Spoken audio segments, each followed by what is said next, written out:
friends, it's Miracle, and today is gonna be a very chill and relaxing video because I'm just going to talk about some books that I read this year that have not been translated into English yet.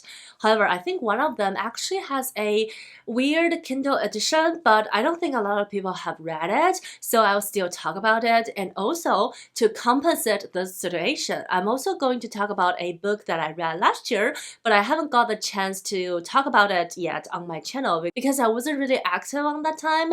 So lay back and enjoy some stories. Of course, I'm not gonna spoil anything. So if you want to read these books in languages that's other than English, I got you too. And before I start, can I just say, please translate these books. They're just so fun to read. The first book I got here is called 渔猎 by Shi Mai. The title translates to fish hunting, and the story is set in a small village in China. There are two main characters in the story. One is called 和气 and the other one is called 雫井, and they grew up together and they were really good friends. However, after high school graduation, 和气 was found dead on a beach and no one knows what happened, and half a year later, 雫井kind of went into a accidental coma, and after she woke up, she's not herself anymore. Actually, she claims that she is 和气, the girl that died half a year ago. So what happened to both of them? Is there any supernatural figures in the story? We don't know. So many mysteries for us to solve, and also the tensions created by all the unsolved cases was just so great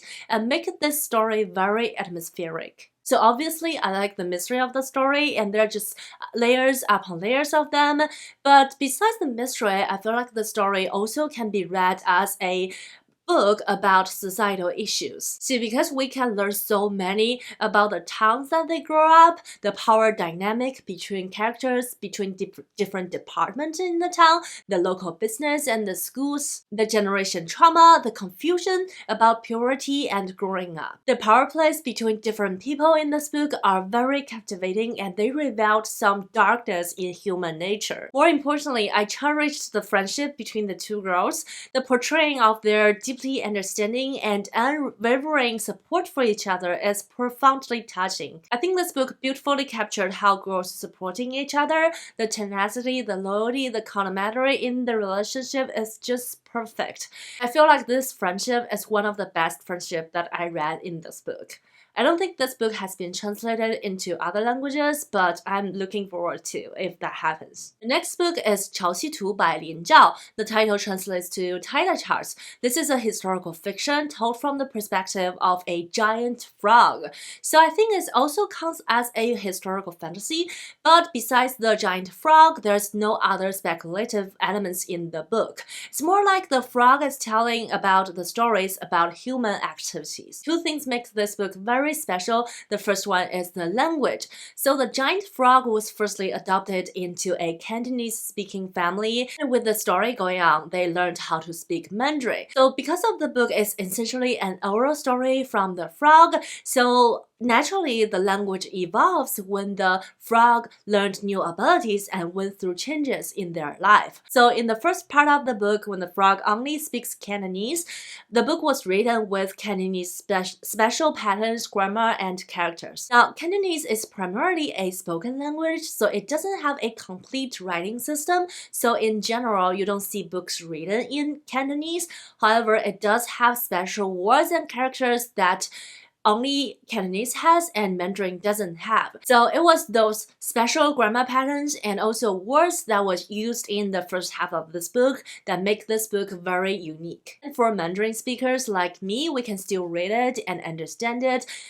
It's just like will be slower than usual. But the second part of the book, when the frog learns Mandarin, the book was written entirely in Mandarin. Since the language, the story the frog was telling was magnificent. The book was set in 1820s in China. It was a time when China and the Western world started to discover each other, and a part of China where the frog was at was actually colonized by Western countries. So there's so many historical richness in the story, and it painted a vivid picture of people's day-to-day life in this discovery and turbulent age. It's truly a book with great horizon. It might be surreal because we have a main character as a giant frog, but it's actually very very realistic because it's actually all about human nature. Following, I have a bunch of Japanese mysteries and thrillers. Firstly, I want to talk about the book that I read last year, but I didn't have time to talk about it because I just cannot wait. The book is called 就算階段 by Takano Kazuaki. The title translates to 13 Stairs or 13 Steps, and I read the simplified Chinese translation called 消失的13级台阶, translated by 赵建勋. In this story, we have an elderly couple who was brutally murdered, and the police called and charged a man who they thought were the murderer. But the person in question actually lost all his memories due to an accident not long after the death of the elderly couple. And the executioner of his actually didn't believe that he is the murderer, so the executioner started to conduct his own investigation, and the findings might be very disturbing. The mystery in this book is very compelling. We even have a double mystery here because of the lost memories. However, the reason why I think about this book a lot is because of the discussion of the death penalty. Japan is one of the countries that a death penalty is still legalized. However, from my understanding, there are a lot of discussion about it over the past years. And in this book, we not only have a person who is about to be executed, we even have a point of view from the executioners talking about their thoughts and feelings, and especially the impact about doing their job on their daily lives and the impact on their mental health. Frankly, I haven't read enough books about death penalty, but I feel like the discussion about it, especially from the executioner part in this book, is very thought-provoking. This book was also translated to German, Thai, French, and Korean, and it has a movie adaptation that came out in 2003. I know I just said that I don't read a lot of books about death penalty. Somehow the next novel is still related to it. The book is Hinoko by Shizukui Shusuke. The title translates to Flames, and I read the traditional Chinese translation, which is called Lin Zhao. The meaning is neighbors, and it was translated by Wang Yunjie. In this book, we have a person called Takeuchi who is also about to sentence to death penalty because of the murder of his friend's family. However, the judge of his case doesn't believe that he is the murderer, and at the last moment, the judge set him free because of the lack of evidence. 2 years later, Takeuchi moved into a nice neighborhood, but he happens to be the neighbor of the judge by coincidence. And after Takeuchi found out that they are neighbors, he is so grateful about the judge's trust, and he repaid the judge and his family by doing everything that they need. And he is indeed a great help. Like I said, this book tackles a little bit on death penalty and discusses a little bit from different perspectives. However, to me, the main event in this book is the intricate family dynamics in this judge's multi-generational traditional household. They have 6 people from 4 different generations all live under the same roof, and with aging grandmother and small children needed care, the women in the family found them in very difficult circumstances and needed the help from Takeuchi because they are just taking on the traditional role of caretakers for all things in the house, while the men in the house are obliviated for the day-to-day family affairs. So this is a story that uses the outside character Takeuchi to dissect all the dynamic within the family. And with the story going on, the atmosphere became more and more asphyxiating, gruesome, and nerve-wracking. You will experience all sorts of emotions. You'll be mad, you will be sad, you'll be all over and cannot put this book down. The book is also translated into Vietnamese and Korean, and there's a TV show about it in 2016. Second to the last, we have 六人の嘘つきな大学生, and it is written by Asakura Aminari. The title translates to 6 lying college students, and I read the traditional Chinese translation called 六个说谎的大学生, translated by 雁名起. The main event that we're looking at right now is right before the college graduation. There are 6 undergraduate students went into an interview for this very popular startup company, and the 6 of them were told that this is gonna be the last round of their interview. The company just wanted to see if they have chemistry working with each other. If everything goes well, maybe all 6 of them can work in this company. And from the beginning, we know that things did not go well and a lot of chaos happened, but we don't know what it is. We follow 2 timelines here. One is back back in the days when the group interview happened, and the other one is the present timeline where one of the college students was interviewing other people in the group. The book really shows you a situation where you understand that no one is completely perfect, but also no one is completely evil. Most of us are just like mediocre in the middle. This is one of the mystery novels that the author was playing with the readers.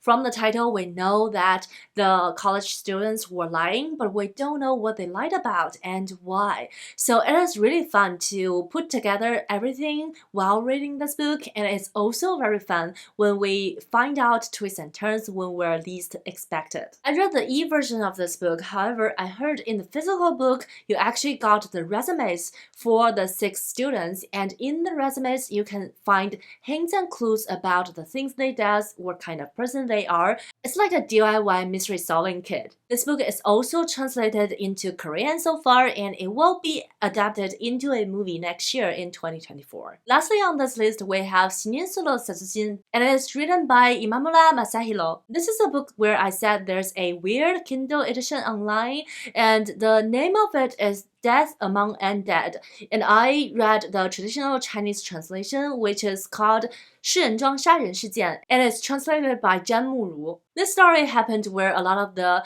students in a movie club in a university all went together to a summer retreat. Our main character is not from the movie club though, he is from the mystery club, but he tagged along with the only other members in their mystery club. They actually went with a mission because right before the trip, the movie club got a threatening note saying that who's gonna sacrifice this year. Their destination is the cabin in the wood, of course a classic setting, and when they got there, everything went on as normal, young people chatting, atmosphere is very cozy, and everyone was happy until the dark comes. So at night, people started to die, and moreover, they heard a very loud and weird and unsettling sound from afar, and they feel like there's something approaching, but no one knows what happened. I actually have mixed feeling about this book because there are 2 compartments in the story and they're supposed to support each other and create an even more thrilling environment compared to when they stand on their own. However, I don't think it balanced that well, especially the urgency of the 2 parts is different in my opinion, so it's hard for me to understand some of the logic behind the actions. Moreover, I think the whole thing happened on the outside was not explained very well. I know that this is probably the cliffhanger for the sequel of the story, but I just feel like it's very unsatisfying. I also have major issues about how the main characters are introduced. I feel like they are unnecessarily dramatic. However, besides all the trinkets of the story, the mystery itself and the elementary is still engaging to read, and the book is wildly popular. It's very well received in Japan and translated into a lot of different languages. Other languages including Indonesian, Thai, Korean, and Vietnamese. The story has also been adapted into a manga series and a movie that came out in 2019. So that's all the stories that I read this year-ish that didn't exist in English just yet, so let's just hope that they got translated into more languages and are available to more readers. I hope you find these stories interesting, and please let me know on any of your thoughts, and don't forget to say hi in the comment section down below. Thumbs up to this video if you liked it. I wish you happy reading, stay healthy, stay safe. I'll see you in my next bookish video. Bye!